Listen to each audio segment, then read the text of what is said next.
How this is how we jive for mass communication. Here I'm again with another video.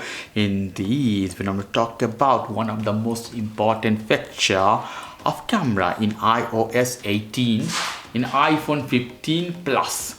I will not talk about all the feature of new iOS of camera, but only one that is the most important that we had in another phone, in Android phone. Open the cam here. So for example, you hit video, you're recording something.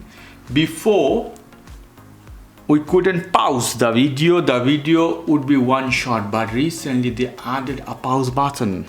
So you can pause a video, can continue again. So after many years, Apple finally give us this option. So video option, you can pause here and you can hit here, you can continue again. You can see how it is very beautiful.